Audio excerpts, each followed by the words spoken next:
So that's hydrogen. Let's do helium. Okay, so here's helium. It's right over here.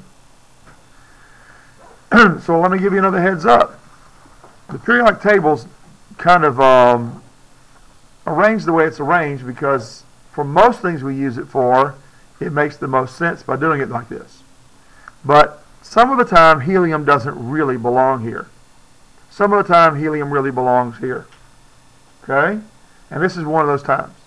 Helium belongs here much, much more effectively. It's better to understand what's going on if we put helium here to understand about these sublevels and things. Okay? Because if we put helium over here, then these first two columns represent all of our S sublevels. You got that?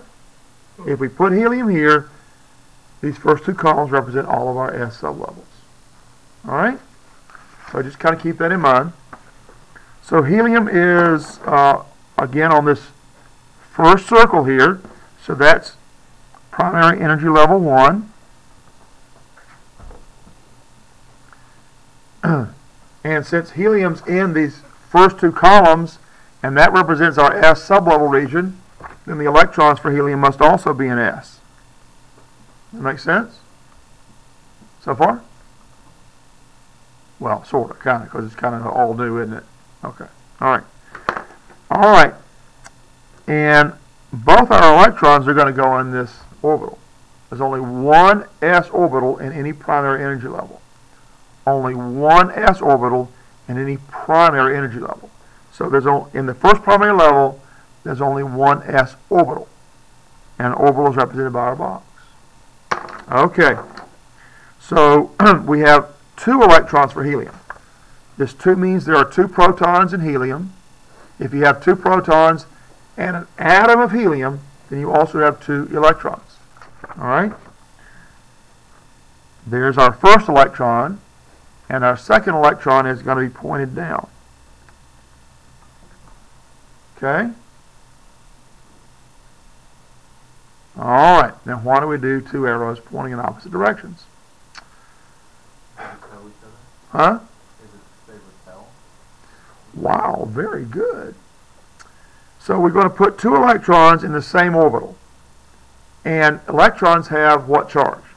Negative. Negative. So they should repel each other, right? But they don't. Okay? If we were nuclear physicists or quantum physicists, we would explain this in terms of quantum entanglement. Okay? The 2 electrons in helium are quantumly entangled. I can remove this electron from helium, according to theory, and move it somewhere on the other side of the solar system, and they're still going to be talking to each other. Sort of. They don't really talk. Okay? But the spin of the first electron is going to be the opposite of the second electron because they are quantumly entangled, even if we remove them from the same orbital. Okay? Until one of the electrons comes close to another electron, and they become quantumly entangled. Now, we're not going to deal with quantum entanglement here because that's not chemistry. It's physics. Okay? But that's, if you ever see anything on TV or hear something about quantum entanglement, it's a big deal in physics. That's what it's all about. We're going to talk about it in terms of spin. Okay? Now, in order to get 2 electrons in the same space, inside the same orbital, we've got to do something about that supposed repulsion. They should oppose each other. Okay? Well,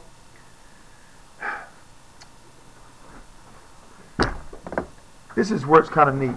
This is kind of like your doorbell at your house, or the what makes your starter engage with the engine in your car, or what turns the valve on to let the water in your washing machine. Okay?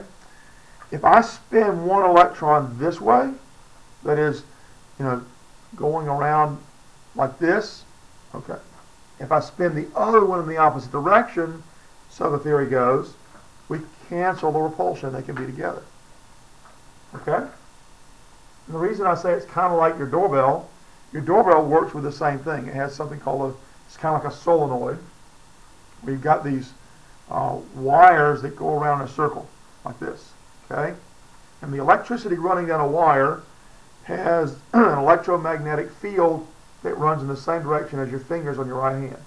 So if your thumb points the direction of the flow of electrons, the magnetic field goes this way. Okay? And if you put it in a circle, the magnetic field goes right down the center of everything, in only one direction. So if I have this circle of wires, round, and I turn on the electricity, I'm going to get a magnetic field that sends a magnet going through the middle. And that'll make your doorbell ring. It turns on the water, it turns off the water on your washing machine, and it's what makes the starter engage in your engine. Okay? Basically the same kind of idea. It's related to physics in a very, very strong way. Okay? This spin creating a magnetic field or canceling a magnetic field when you have it in opposite directions is why we use coaxial cable to hook your TV up to an antenna or to the cable or to the satellite. Okay, because you've got a wire coming down the middle of coaxial cable and a braided wire going down the outside. And so the signal comes in, down the center, and out around the braided wire, and it cancels the electromagnetic field. That makes sense? Because one end has the signal going this way, one goes the other way, they break each other up, kind of like electrons spinning in opposite directions. So you can think about, there's a lot of things that are really more complex about electrons, but it kind of helps you if you kind of understand both of those. That makes sense? So when you take physics, you've already got a leg up on everybody, okay? You kind of know about this electromagnetic field and the right-hand rule, okay? Electrons moving in this direction, the field moves in the direction of the fingers in your right hand, okay?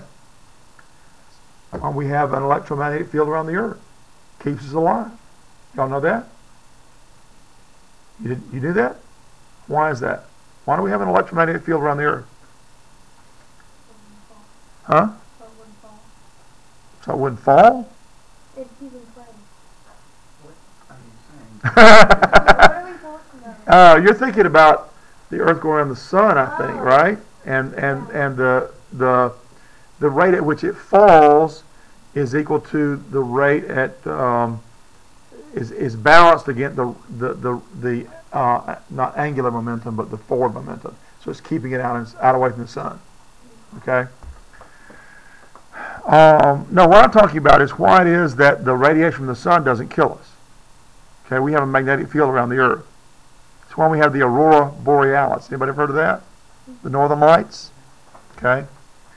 Well, the reason why we have this magnetic field around the Earth is because, the theory goes, our nickel-iron core is spinning inside the Earth.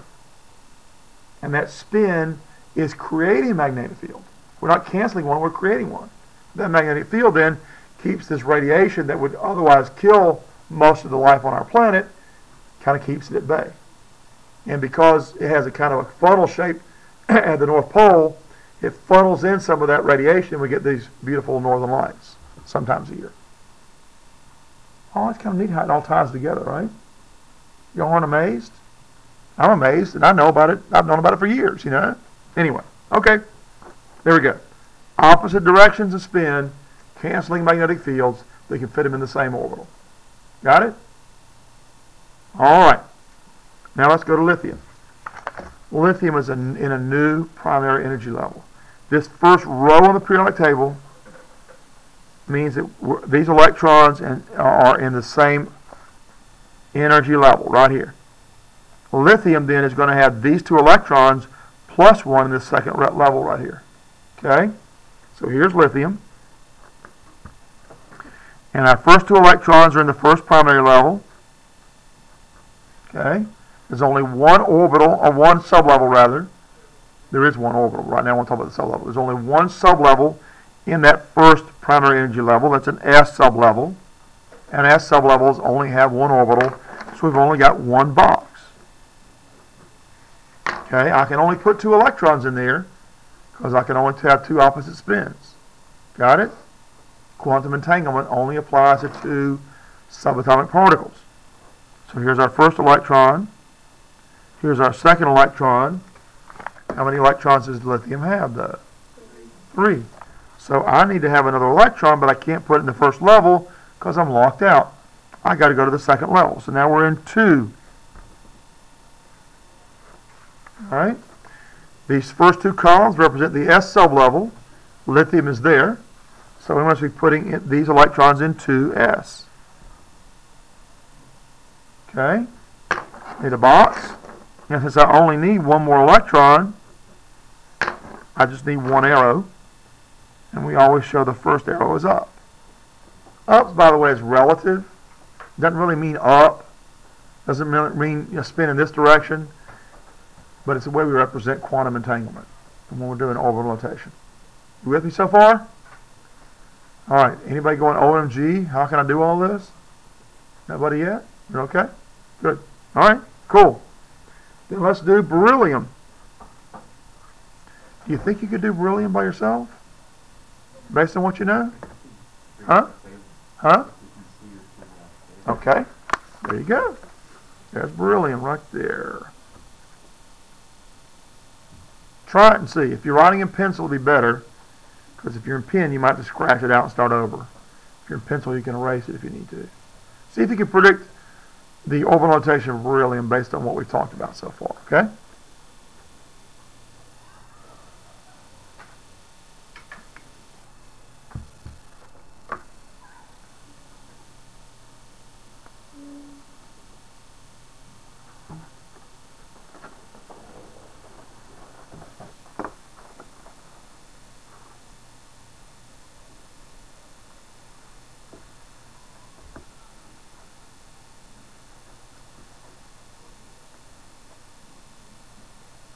Who needs more time? All right, let's see how you did. Let's slide this up a little bit so I can have my periodic table down here so you can see. All right, so we're still going to have the electrons in those lower levels, okay? Those 1s1 and 1s2 electrons, okay? Let me put my colon here. And I have an orbital in the first primary energy level and the S sublevel, and I got 2 electrons there. And then beryllium is in the second primary level, so I got electrons in the second level, and the first energy level, sublevel we come to is always going to be S, because that's where we start over here on the left-hand side. Left-hand side of the periodic table is always starting in the S sublevel region, okay? All right. So now I need an orbital here, and S sublevels only have 1 orbital. So I need 2 more electrons, because beryllium has an atomic number of 4. That means 4 protons, and as long as we have a beryllium atom, we also have 4 electrons. So there's the same electron, at least we have for lithium, plus I got to have 1 more. How did you do? All right, I see some thumbs up. Good. Anybody doesn't quite understand, I need a little help? I have a question. All right, good.